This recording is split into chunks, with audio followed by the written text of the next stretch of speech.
Hi guys, I hope you're well today. I hope you're all keeping safe during this coronavirus pandemic.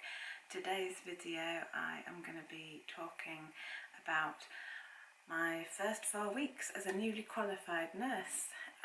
It's been a very interesting experience and I just thought I'd do a Gibbs reflective cycle about my first 4 weeks. So Gibbs reflective cycle is a way that student nurses and probably other people are taught as well how to think critically about something that's happened to them or to someone else they know that they've seen and observed, and yeah, it just helps get things in perspective, and I thought it could be a little interesting video for you guys. So here we go. The first part of the Gibbs reflective cycle is what happened. So I qualified as a nurse, like finished university the 15th of March 2020. A week later I had my PIN, and the following week I was on my ward of the area that I had chosen to go work in. However, the ward I chose to work on is not acting as the ward for the area that it usually acts in.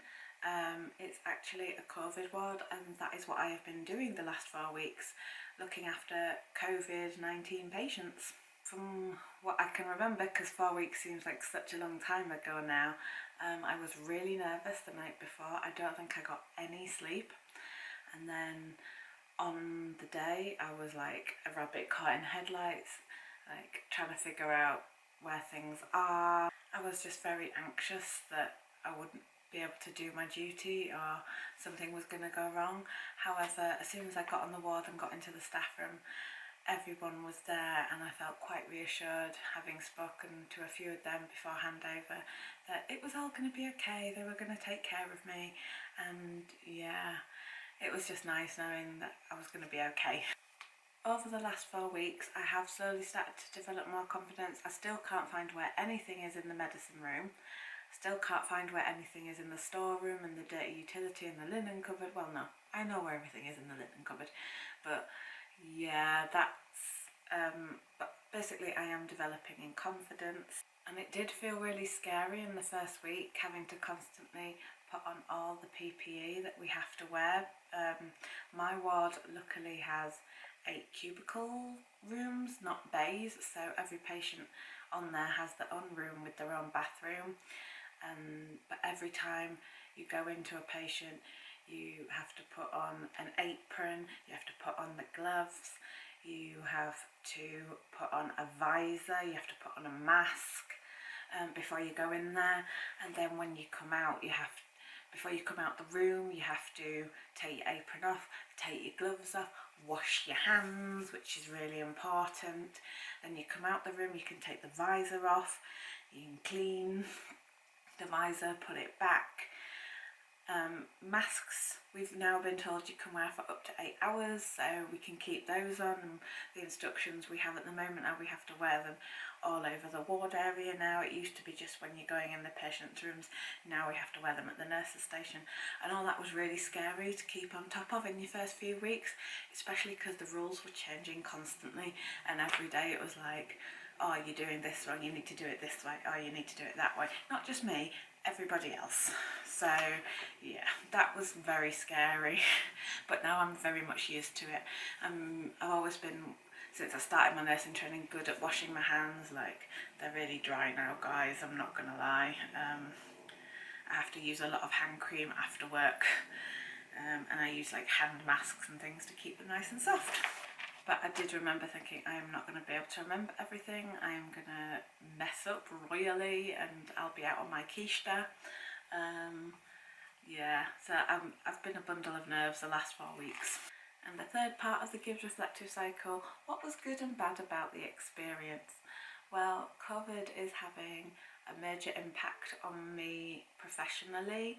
At the moment, no newly qualified nurse is having a preceptorship at the moment. Like, we're supposed to have a preceptorship for 6 months where you have a mentor still, like as if you were a student nurse, you follow them around, you do extra training like IV medications, which you don't do as a student nurse because it's really advanced, and then yeah, as a newly qualified, you're supposed to learn those kinds of skills.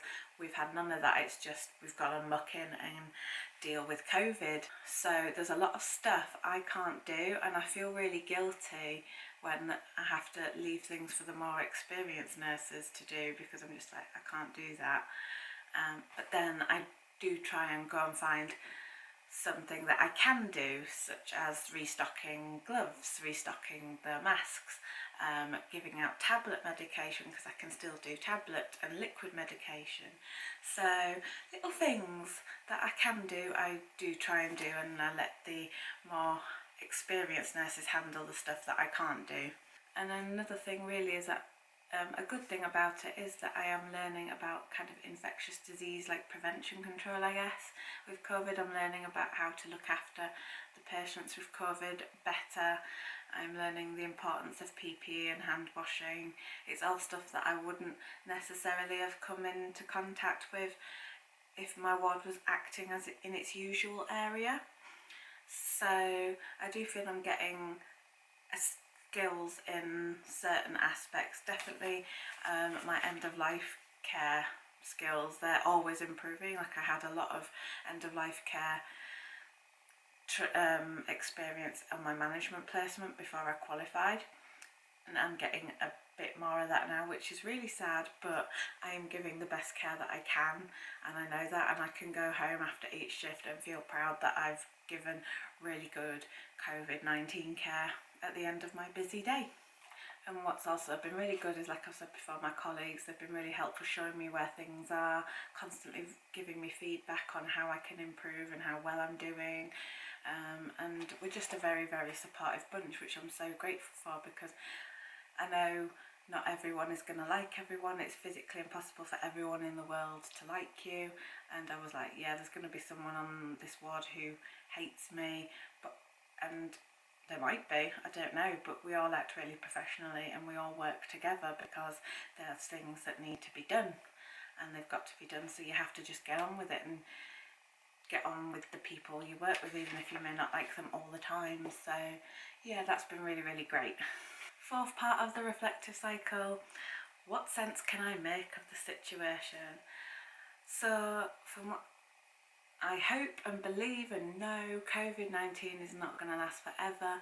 Soon I will be back, things will be back to normal on my ward, and then I'm going to have all the ward area stuff to learn, and after I've learnt all this COVID stuff, like there'll be the usual stuff, and that's going to be really scary but very exciting, because that is obviously why I chose that ward. I wanted to go into that area of medicine and nursing.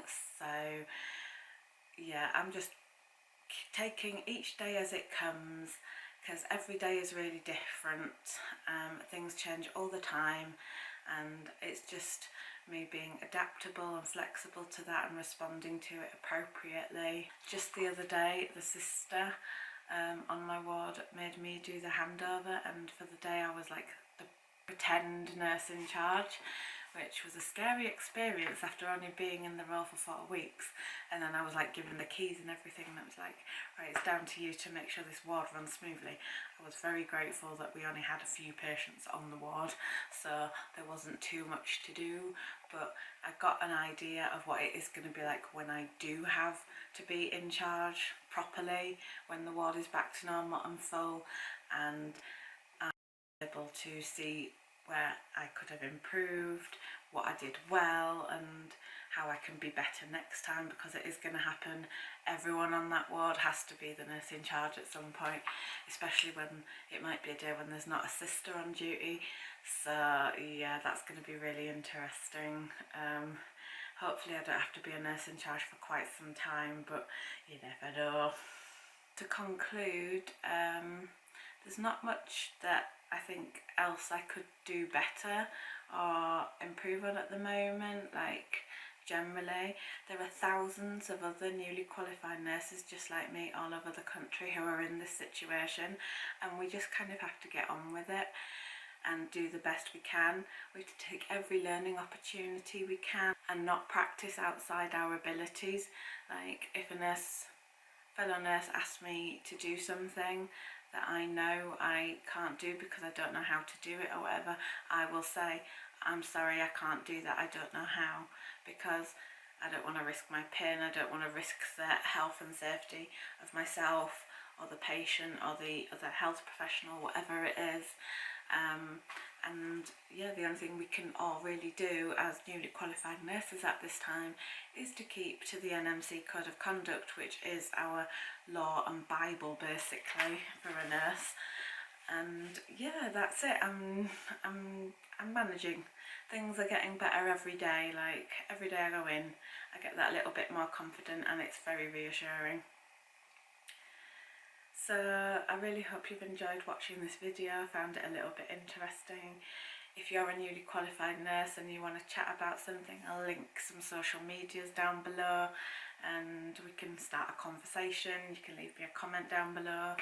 If there's anything you want to know about nursing, especially nursing during a COVID pandemic, you know, and I'll try and answer the best I can. For now, I'm going to leave it here. I'm going to say wash your hands frequently, stay at home, stay safe, and thank you for the clapping at 8 p.m. every Thursday. When I'm at work, I love going out of the ward just to the window where I can see the front of the hospital and everybody's clapping for the ambulances. Please stop wearing gloves to the supermarket or to B&M or wherever it is you're going, because that ain't helping nobody either, but that's another issue. Yeah, keep well guys. Thank you, bye.